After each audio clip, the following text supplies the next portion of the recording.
we will listen and learn from his description on the qualities of Muslim psychologists. Actually, we want to hear his shahada about Professor Malik Badri, the qualities of him that, you know, it might become the model for us as Muslim psychologists. So Professor Ibrahim Zain, please, the time and screen is yours without further ado. Thank you very much.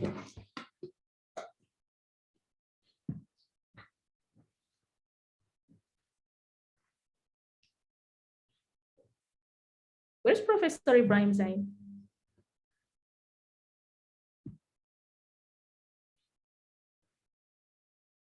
Oh, there is some connection problem here. Sister Diana? Yeah, we lost him. Yeah, he got kicked out here from the Zoom. Yeah. Okay. Shall we? Yeah, we will wait. Maybe we will repeat and then okay. When we need, maybe if not, then I can go first. Yes. Okay. Or maybe we can take some question first related to. Yeah. Okay. Maybe one question. Maybe one question for Professor Rahmatullah Khan. And any question to the committee? Yeah, please, brother. Somebody. It's Vivian. Yes. Okay. Maybe you can tell. Assalamualaikum warahmatullahi wabarakatuh. I'm Dr. Vivian from Singapore. Alhamdulillah. Thank you to Professor Rahmatullah for the wonderful, insightful sharing. I'm very fortunate because I was one of those being trained by the late Professor Badri in 1990s when he came to Singapore to conduct a few days Islamic psychology and counseling. MashaAllah. I am a practitioner of Islamic counseling and psychology, but I just want to seek Professor Rahmatullah's Khan. I do agree about the use concept of contemplation. I just wanted to see, is there a difference between Professor Malik Badri's concept of contemplation, which is Quranic based, and the normal terminology that I use, reflective, because most of the clients that I work with, they are the normal laymen. So the word reflective will be more amenable, more palatable than the word contemplation. So may I seek Professor Rahmatullah Khan input on this? Thank you very much. Jazakallah khair.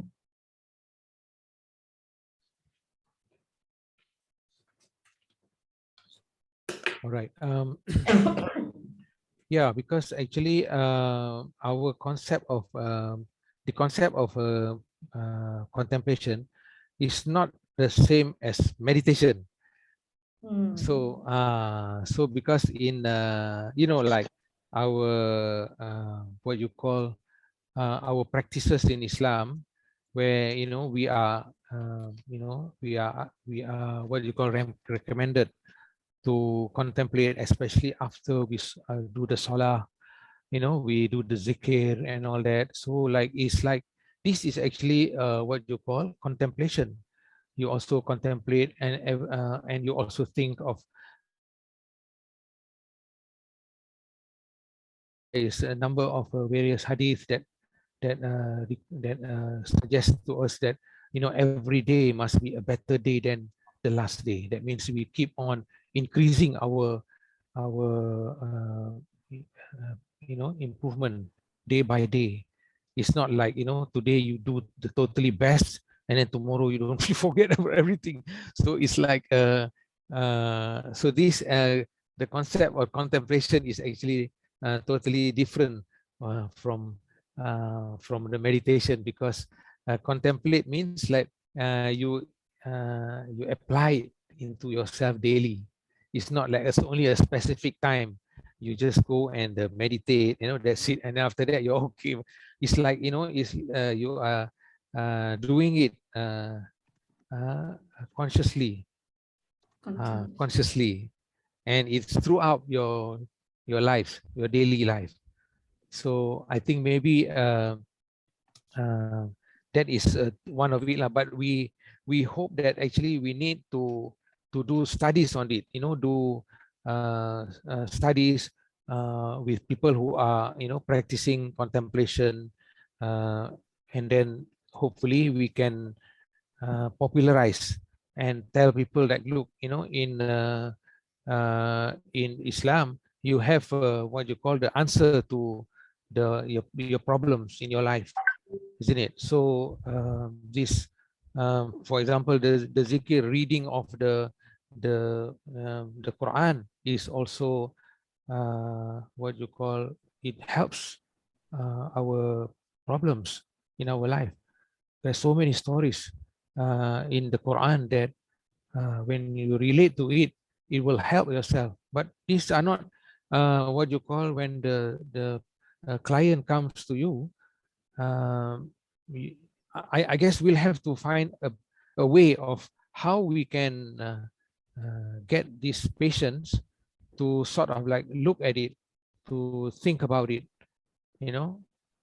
because sometimes it's like, like for example, myself, I was been trained in the Western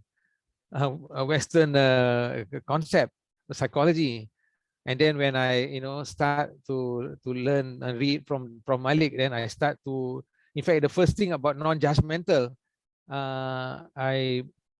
I went to do my master's, I started to use it with my, what you call, my supervisor already. Like for example, he said that because I was learning about this, I was doing a practicum, and we are dealing with sexual problems.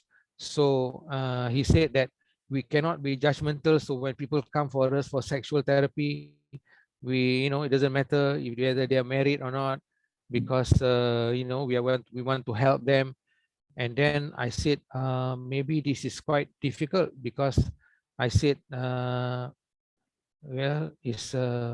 are you helping them to, what you call, to indulge in sex and all that? He said, no, you are, this is you cannot make judgment. I said, yeah, then you are also making, by not making a judgment is also a judgment. I told him. so so he finally said, yeah, I think you are right, Han. Because like when you are not making a judgment, you are actually making a judgment on somebody. So that's why, like Prof. Malik said, that when you are there as a therapist, already there you are making a judgment, because you know that your client is actually seeking help from you. So you know that there's some problem with the client. So now we have to, what you call, develop strategies for our client to, strategies for our therapists, how to use these concepts, contemplation and all that, in our therapy. It's going to be like a long process, but if we start developing our, what you call, therapies, Islamic based therapies, like we also develop ICBT, Islamic cognitive behavior therapy. So these are the things that we can work on it. It needs a lot of work, and working together, I think, among the Muslim psychologists will help us move forward. Okay. Thank you. The question is apparently time filler, while we're waiting for Professor Ibrahim Muhammad Zain to be back. Okay, good. Yeah. Now he's back with us. So, Prof. Rahmatullah, the question and answer will be continued later after the session is